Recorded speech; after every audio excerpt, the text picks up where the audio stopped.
Well,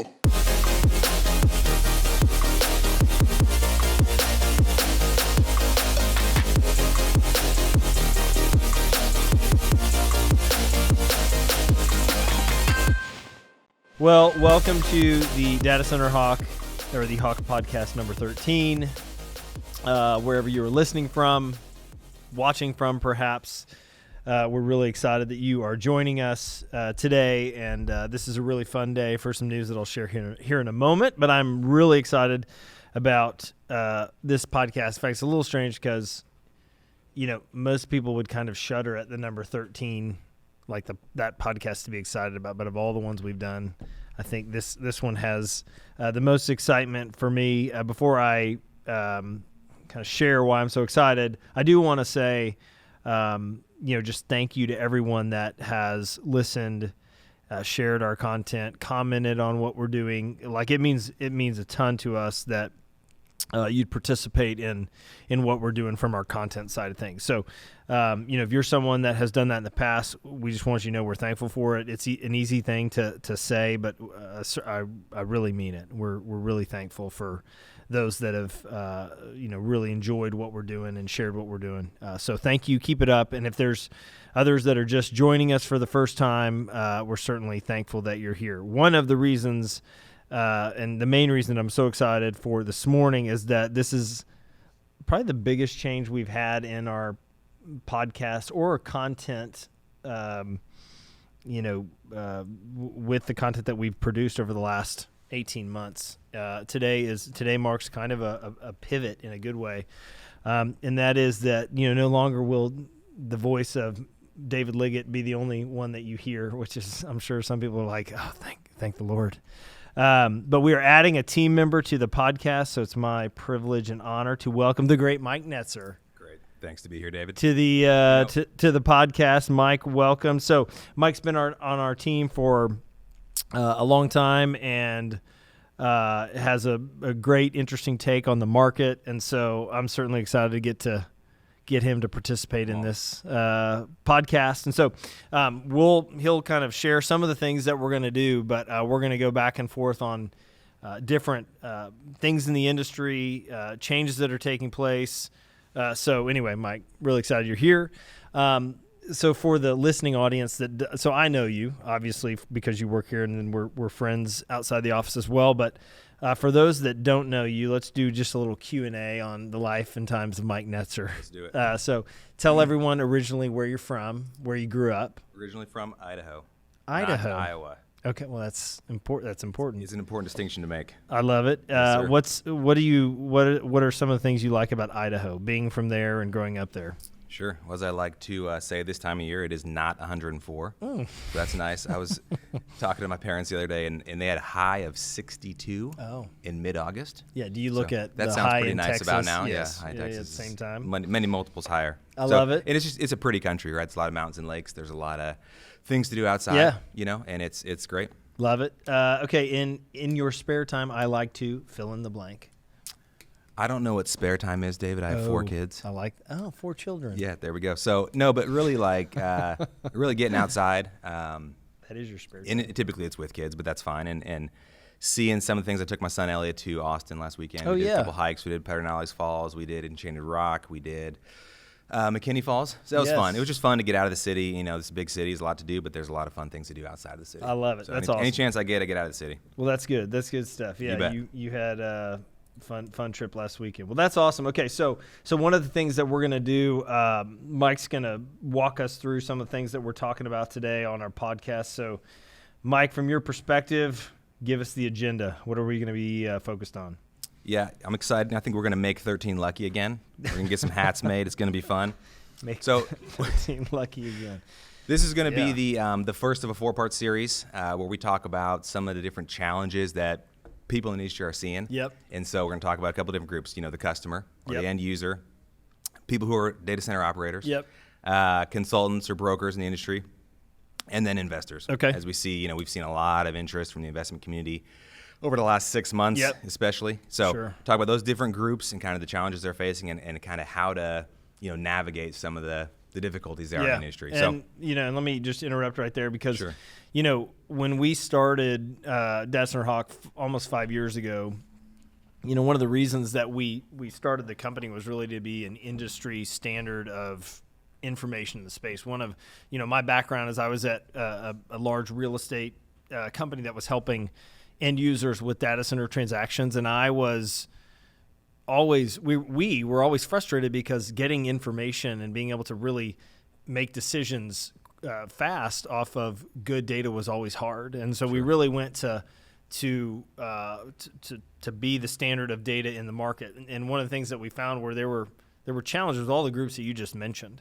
And the reality is some of those have been solved, but some of them are still macro challenges as you think about just companies and how they evaluate infrastructure, or where, an investor group wants to place $250 million, or where the next market a data center operator wants to build in from their portfolio perspective. So there's still some big challenges in our market. And so I'm actually really excited about the next 3 or 4 of these that we're going to get to really dive into some of those challenges. 5 years from when we started. What else are we going to be looking at? Yeah, you bet. We got a couple of new segments we're going to add to try and spice up the way we're talking about it, and hopefully keep it interesting and just tackle some of these topics in a new way. I think one of the things you talked about in a couple of podcasts ago was that they're trying to make decisions, and these folks are literally building companies, building buildings, facilities, huge investments of cash, and the information they're trying to base these decisions on is changing quite rapidly in some cases. And so one of the things we try to do is track the market and not predict, but show the trends and where things are going. So those are the things we're going to talk about. I'm excited too. So let's jump in here. All right. So talk about, from an end user standpoint, from a customer standpoint, big transaction, right? The decision to move IT infrastructure from one location to another. First and foremost, it's an IT transaction. Yep. So there's a lot of times we see there's, new applications being built in anticipation of these migrations. Yeah. There's just an inventory that has to be done just to know like what you need to move, what your needs are. Yep. A lot of times there's a financial component to it, when there's always a financial component to it, but that can be a varying degree. And then there's also a real estate component. Yep. And so, you've got a lot of people looking at this project, a lot of people who have a vested interest in it. And that creates a lot of challenges. Yeah. So talk to us about like just, kind of the planning stage of the project. So before, any server is unplugged or moved, there's a lot of work to be done. So talk about that. Yeah, you bet. And I think the company itself is in a really the company that has to evaluate their IT strategy, how that impacts their data center infrastructure, and actually go and make decisions off of that is it's a really tough thing to do well. And so I've had fortunately and unfortunately, the privilege to get to see companies do this extremely well, and then also ones do it where there have been fumbles and stumbles, and it's created additional challenges. And obviously, no company wants to do that. And I go back to my original comment. I mean, this is a very hard thing to do well, especially in a world that changes all the time. So, Mike, you were talking about just the planning side of things, and what I want to do is highlight 3 of the challenges on the planning side, and then 3 challenges on the execution side, what companies are struggling with today and why it's hard, and perhaps offer some solutions and some of the things that, at least from my perspective, I've seen done well over the last 10 or 15 years. Okay, so the first challenge on the planning side that I think an end user has today is that internal company audits are hard. And so, it's hard to know where you're going if you don't know where you're starting from. And I'm sure that's I'm sure you can actually buy that quote on a poster somewhere, and it's up in someone's homes. There's like clouds and maybe some doves in the background. It's written in nice script. But I do think it applies here. And, I think the big challenge for companies for a number of reasons is, your IT infrastructure grows, things change, over time, people leave. And so, you need to do something, but in order to figure out what you need to do, you've really got to understand what you currently have. And so, in order to effectively map your IT infrastructure, it's a process, it's time consuming, and it demands the right people from an organizational perspective. And I think that's just it takes a lot of time. and energy and effort. And one of the, I think too, as the strategies have changed, which we can talk about that in a little bit, but it's made it more complex. So as the complexity grows, because you do have different things that you can add to the mix and that have been added to internal IT infrastructure, I think it creates complexity, and with that complexity, it's hard to just internally evaluate what you have. And so you don't want to be a company that can't define the need. In order to define the need, you got to understand what you have today. Again, internal company audits, they're hard, they're challenging. Takes time, takes effort, and it's a challenging thing to get right. Something else that I would mention that, at least from a planning perspective, that I've seen work really well, and I've seen come back to hurt company strategy down the road. And I'm going to borrow this from Jim Collins writes a book, Good to Great. If you're in the business world, you've either read this, it's sitting on your desk, or someone has told you to read it and you feel guilty right now because you haven't. But he has a component in there that is just get the right people on the bus. So meaning, you get the right people in the right seats that can make the right decisions. You're moving in the right direction. And so infrastructure project success happens with the right people. You got to have the right people at the table. Mike, at the beginning of this, read back, if you will. You said there's it's an IT group that's involved. Who else did you mention? Yeah, so there's an IT transaction. There's a financial transaction or consideration. Yep. And then there's a real estate consideration as well. So you have a lot of people that need to be involved in this decision to make sure that the organization gets it right. And making sure the appropriate team members are invited to the decision table at the right time, because that's a big part of it. At the right time has to happen in order to do this right. And so one of the challenges a lot of organizations face is that they're siloed, and you got different people making decisions in the organization in ways that impact the whole group, but they're not necessarily taking into account all of the details. Now, I know if you're in that situation, you're listening, you know how hard that is. It's not an easy thing, and I'm certainly not suggesting it is. But the pain that you feel on the back end for not doing it right on the front end is really, that's a challenging part. And so because these decisions are so important to the business, the last thing you want to do is fumble the project. And so, again, I think you've got to think about the finance side of things. Do you have the people that are, making decisions related to the company's finances in the strategic part of the discussion? You've got to have, Mike mentioned it, but there's a real estate component to this stuff, especially as the deals, as the opportunities get larger, the transactional sizes get larger, the infrastructure size gets bigger. There's a real estate component to this. There's a legal component to this. There obviously is the IT component to this. So you have to have those people in on the front end of these projects. I remember very clearly a story where you had a company that had basically gone down a strategic path, and had almost gotten all the way to the end. And at the time, the people I was working with, and we're not doing this exactly the same today from a Data Center Hawk perspective. We're a platform, but we got involved at a certain time in the process, and what you realize is the people that were going to make strategic decisions about, and we're going to okay the decision, hadn't been involved at all. So the first question they ask is, well, what's the process been like? And because they weren't involved in it, they've got a lot of questions that if they had been involved at the beginning of it, sure.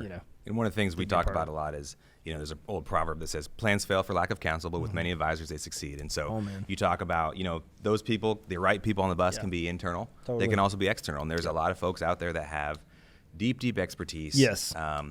Navigating those transactions and just asking the right questions early in the process. Yep. An ounce of prevention is worth a pound of cure. Yep. And that's never more true when you're moving $100 million worth of infrastructure. Yeah, totally. So, and you bring it, great thoughts. And the other thing that I think is a really good point with that is just the fact that, when if the right people aren't involved from the beginning, it creates, from the beginning, it creates a big challenge at the end. And that's one of the biggest, I think, stumbles that companies can make. And there's a way to get it right. It just takes extra time and extra focus at the beginning. Sure. And again, these people all have 9-to-5 jobs. Yes. And they're not, it takes a very intentional dedication to get this. Yeah. So again, these are planning challenges for a company. So we talked about internal company audits being hard.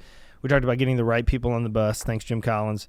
And then the other thing is just the future is unknown. That is another reason that the planning side is hard. So, I talk about this all the time, but the unknown is one of the hardest things a company has to predict. And this is like a business concept as well, but you have to take in the data that you can and make decisions based off of the points that you have at that moment. And from an infrastructure and company perspective, it's important to look at past performance, upcoming development applications, technology refreshes, business expansion, business contraction, global business needs.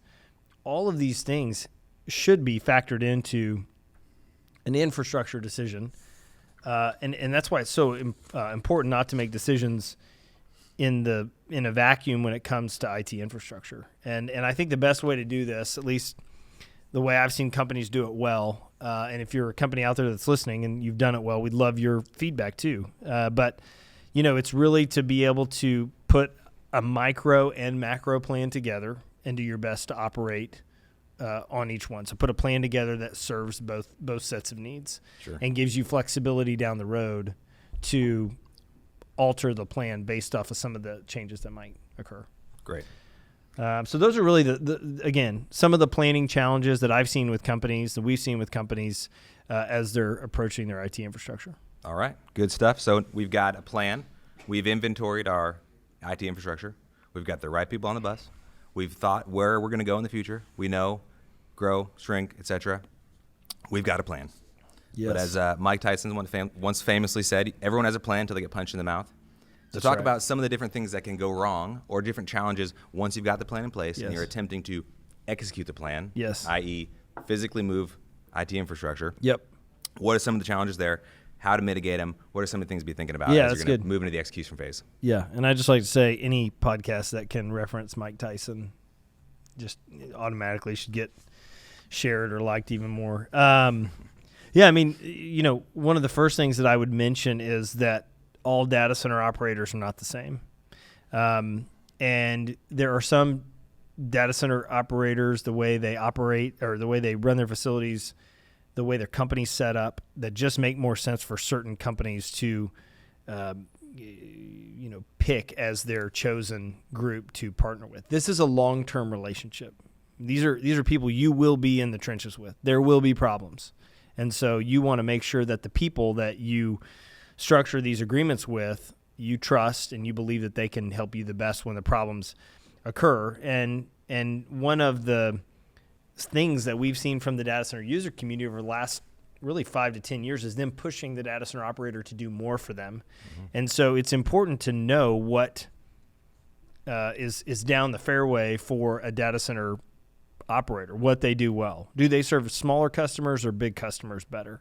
Do they offer additional services based off of the traditional power space and cooling? Listen, the data center operators that are out there today, the publicly traded REITs and the privately owned facilities, they are going to build a top-notch facility that runs where power does not go out. They're going to be professional in what they do. And so there's a number of things below the surface that you have to evaluate to make sure that you're with the right group. And as I mentioned, this is not something that you do for a year and then roll out of. These are longer-term decisions. Now, if you're evaluating things like cloud infrastructure and the way you acquire that or contract from that, there's maybe greater flexibility there. But I'd even tell you that going into the cloud is easy. Getting out can be challenging. And so I think it's really important. And one of the challenges you have when you're executing is just being able to understand what the differences are between the different data center groups. And that's not just, infrastructure evaluation. That goes with anything. So I just say general principles when, going out and figuring out who you want to, help your business in X, Y, and Z, you would apply the same thing to the infrastructure side of things. So, yeah. And just a shameless plug here. That's one of the things we've designed our site to do is help people make informed decisions and quickly see the differences amongst 10, 20, 30 providers in 3 to 4 or 5 markets. Yeah, so. and it's a time. You brought up the thing about time. I mean, companies can get there, but I think if anything, this world has done is it's pressed time into people's expectation around how long it should take to do certain things has changed. So how that plays out for the end user is, hey, we have business requirements that we need to complete, and so that has certain infrastructure behind it, and that gets compressed, and so people expect those groups to be able to go out and make an educated, informed, smart decision for the company in a very quick way. And when you have to get that education quickly, it can be challenging. A lot of the people that are in these roles, you mentioned it, the groups that help with the IT infrastructure, the legal teams, the real estate groups, the procurement teams, the finance groups, like they do one or two of these in a career. And so it's not something that they're necessarily doing all the time. So education needs to be quick and done well so that you can make the best decision. You bet. All right, what's next?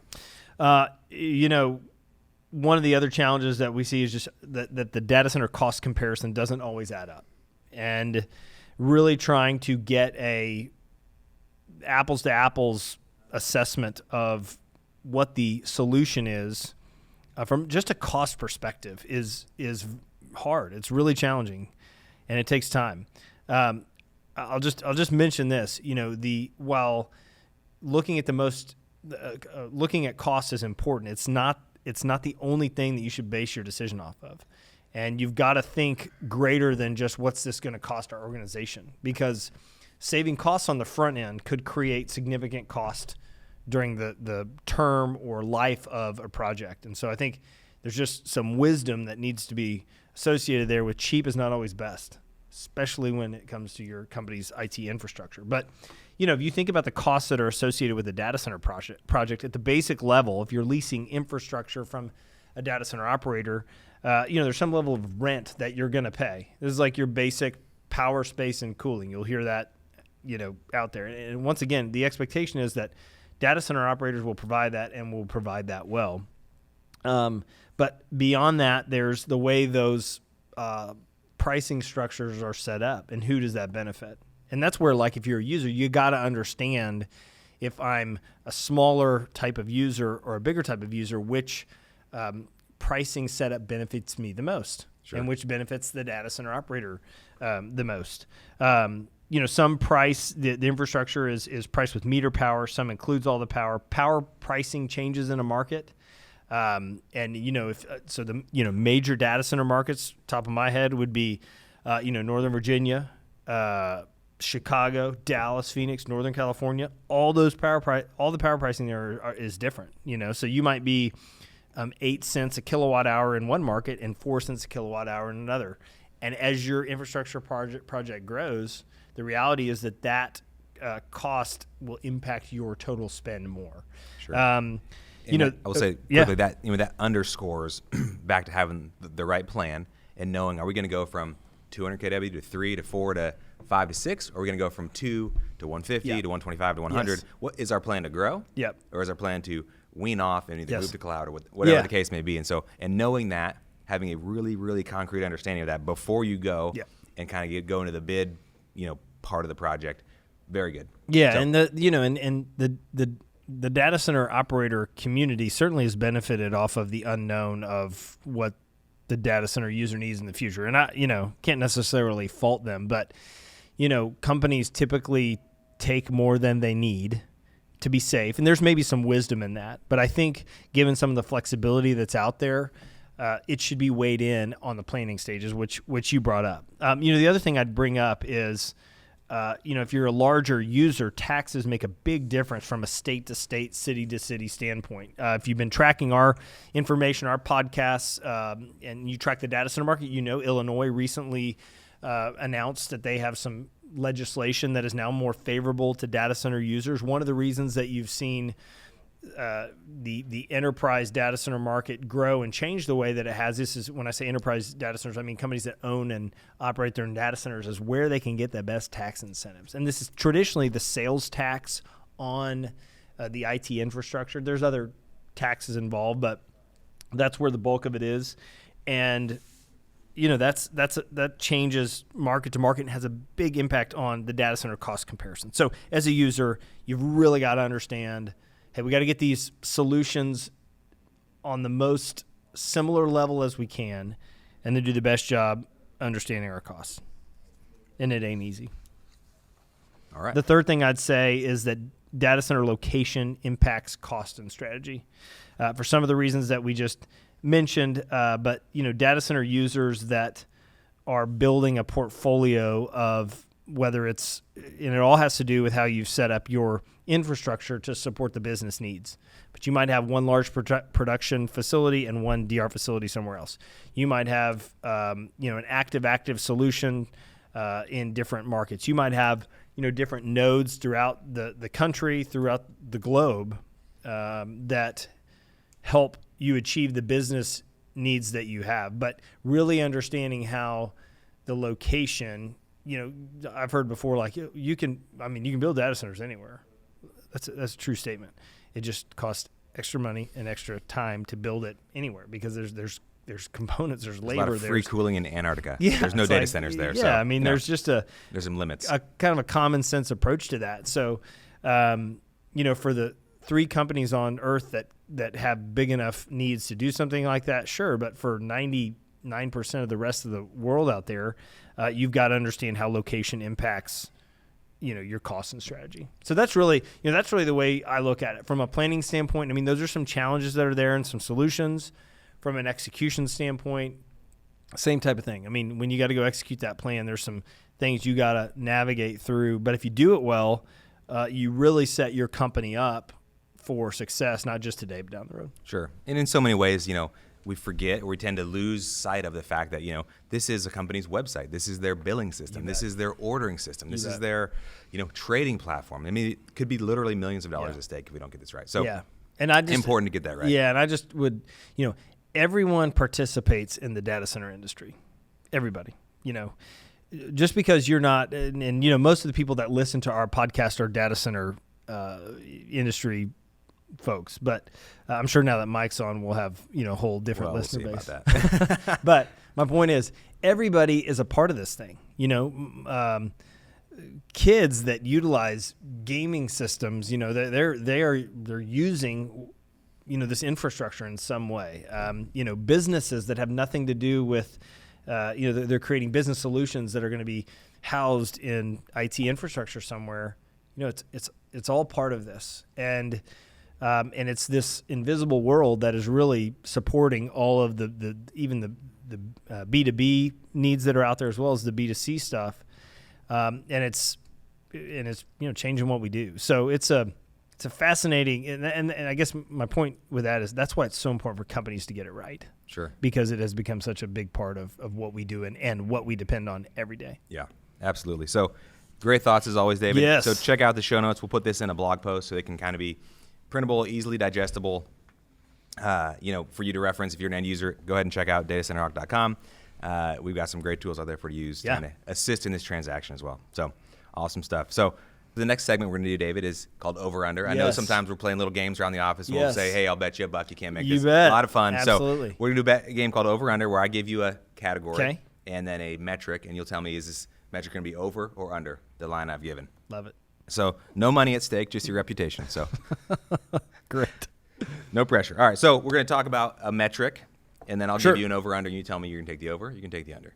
Related to the data center space. Related to the data center space. I love it. Right? This is not fun. The UT Oklahoma score. So, all right, so talk about Phoenix, right? Phoenix has been in the news a lot lately. Phoenix There's a lot of attention from the data center industry. Folks have, it's attracting new providers altogether. Yes.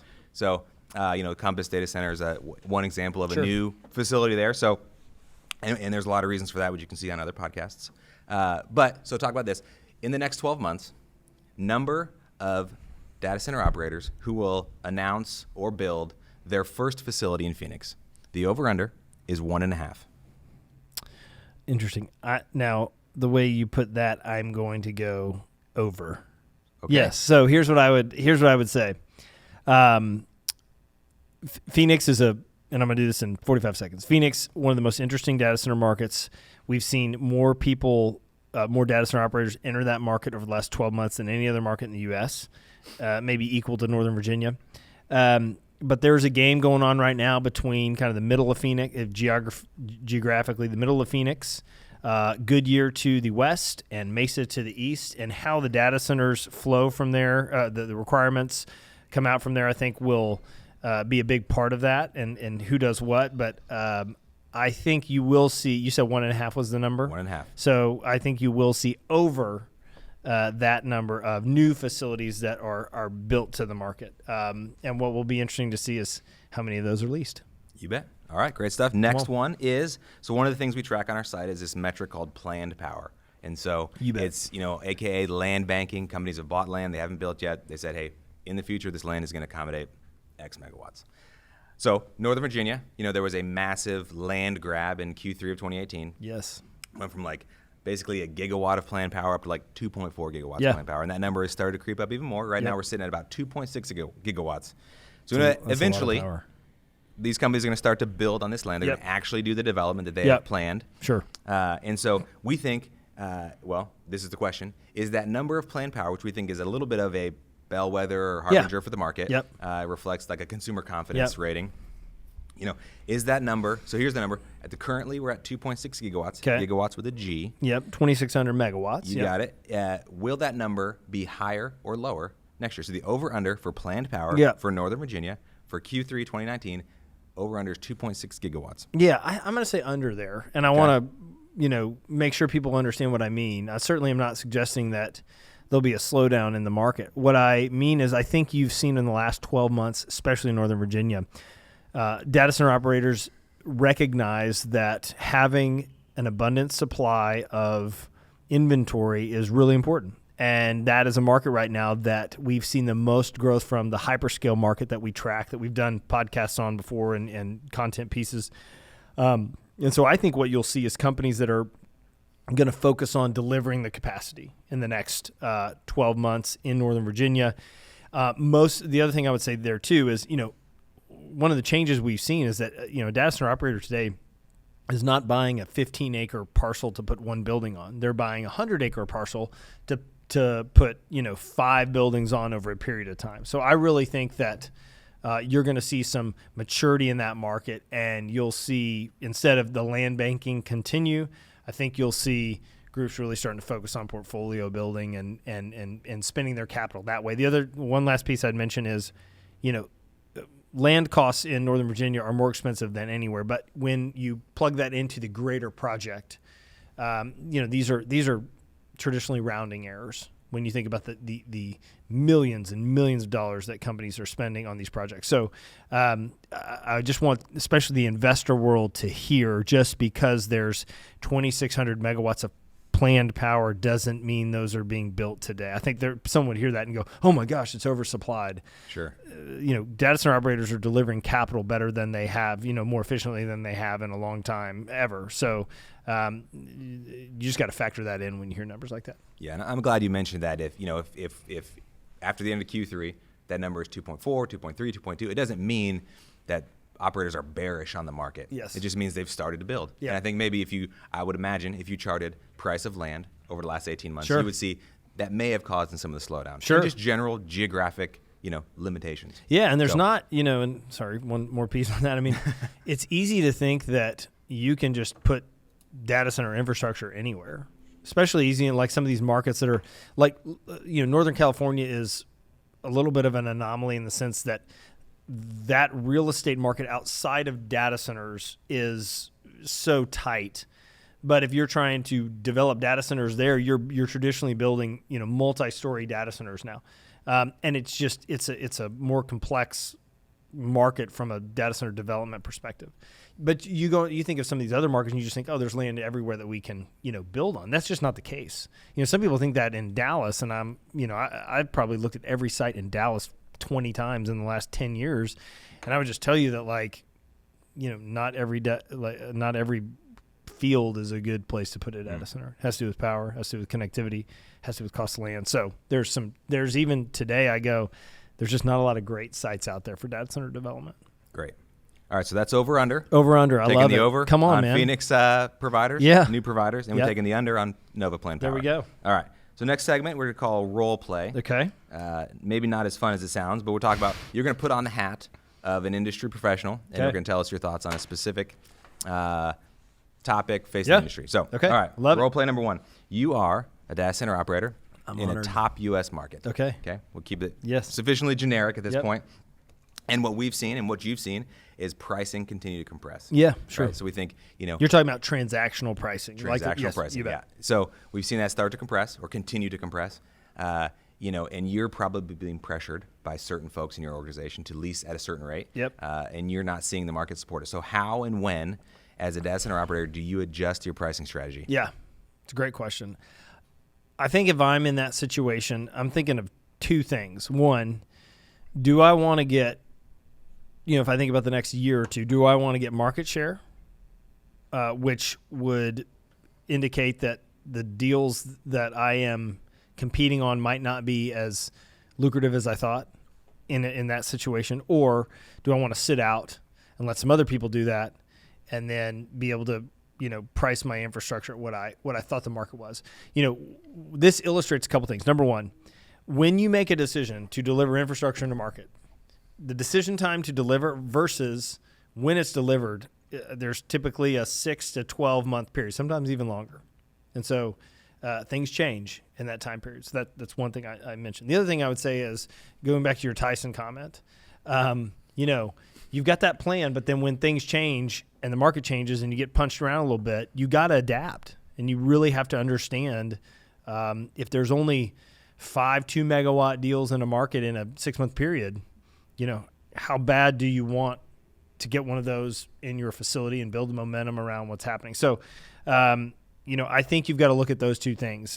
Going back to what I said to start, do you want market share, or do you want to hold the pricing at your data center facility? And that really ties back to the capital, the way deals are structured, the way data center operators traditionally have gone about. But in certain markets, pricing is really aggressive. If you want to win an opportunity, you got to get after it. Okay. All right. Role play number 2. Yep. You are a consultant in Yes. the data center industry, and you've typically focused on the pure power, space, and cooling component of the colocation transaction. Right. So we've seen that maybe erode a little bit, and there's been more of a focus on hybrid cloud. There's been more focus on some other things. So if you are traditionally been focused on just that piece, how do you continue to demonstrate value to your clients in that changing world? Yeah, this is great. And actually, this is the world I came out of, Sure. So I think you've got to recognize that the market is changing. You've got to recognize that the opportunities they're changing. It doesn't mean that's not a good thing or a bad thing. I think it's bad if you can't change with the market. And so, one of the things that most companies don't, if you are a commercial real estate consultant and you're helping with these projects, most groups that you would go to help don't even realize that a commercial real estate company would provide these types of services. And the fact is that and I know a lot of these people in the commercial real estate industry that do this. They're really good. I mean, they really can help companies think through their decision really well on the planning side. They can help you go execute, figure out. I mean, there's a number of things they can do to help that process run really well. I think the biggest thing right now for that group of individuals is to really focus on strategic guidance, because when you're in the table on the front, or when you're at the table on the front end, and you can help a company think through strategy, that's highly valuable. The execution part certainly is valuable, but there's more of I would say like a blocking and tackling to that while it's important, it's not always valued the same way that strategic approach is. And so certainly those individuals today do a side of that, but there's additional ways you can do that. One, portfolio analysis, not necessarily just the real estate, but the technology side of what a company has. Two, some sort of network analysis. One data center operator told me a long time ago that, companies are basically asking us to rebuild their networks. And so they're using our infrastructure to be a part of that. And I always thought that was a really interesting comment that, what he was saying was, hey, companies are valuing our network efficiency that can help them in the long term. So I think it's my point for those groups, those consultants, you got to be able to talk that language. You got to be able to really help companies see where they can grow in those areas. And so you've got to be able to change with the market. And that's probably the biggest opportunity for them in the space today. Okay. That's great thoughts. Again, drawn on your experience in the world. You bet. Awesome. All right.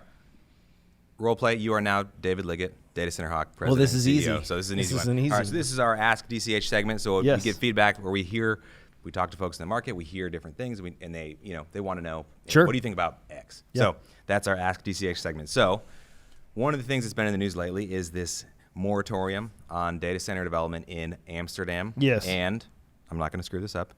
Haarlemmermeer. That was great. Haarlemmermeer. That was great. Now I'm just showing off. It's Haarlemmermeer.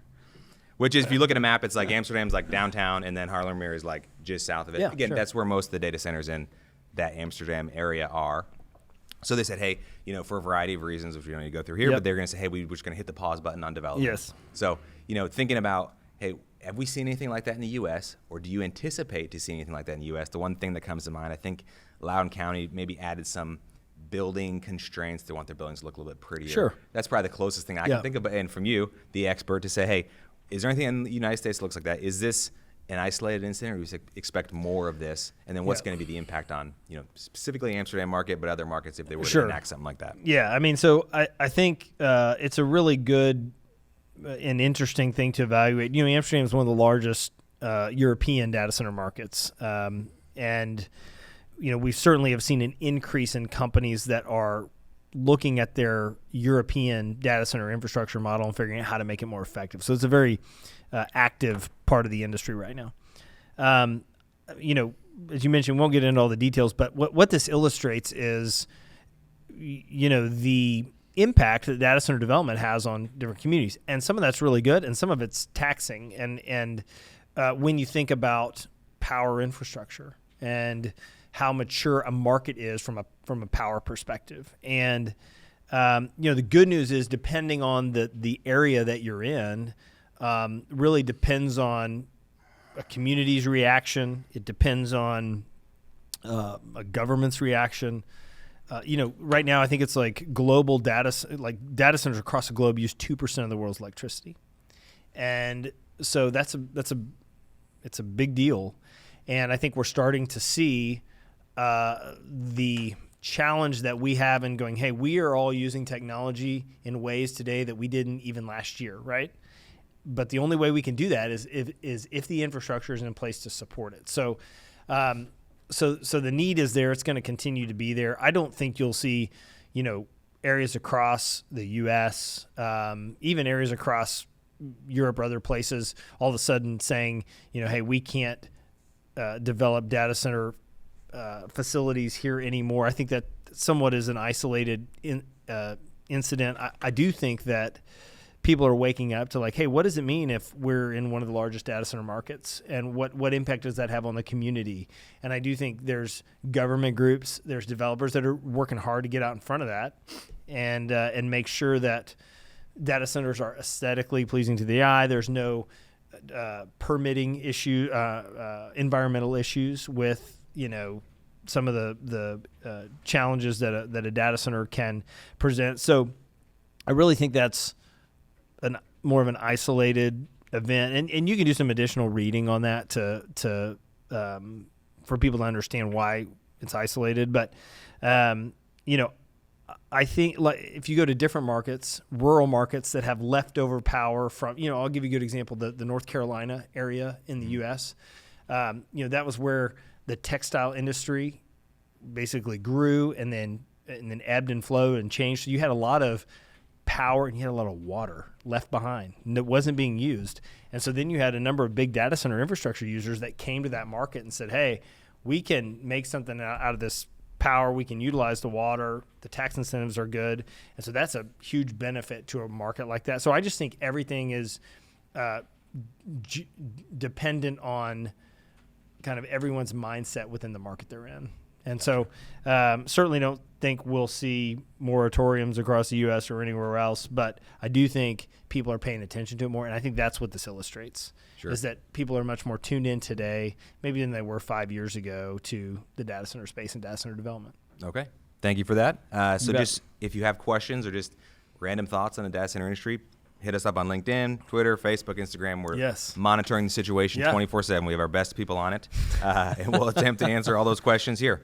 That's good. Well, Mike, thank you for walking through those different segments. Probably one of the things I'm most excited about having you on this podcast is the different segments that you've already added and that you will add down the road. So yeah, great. Happy to be here. Excited. I think that was fun. Yes. Look forward to a couple more of those. Inaugural podcast has been completed. I'm excited. I think we're going to have some fun with this. And if you are just here for the first time, we want to say thank you and excited about future podcasts down the road. As Mike mentioned, we just focused on the data center user and some of the challenges that they had. We will focus the next 3 podcasts on data center providers, challenges that they're having today in the market, data center consultants, challenges that they're experiencing, and then the investor community. How do you make sure that if you're participating in investing your capital on a project, investing your capital into a company, you're doing it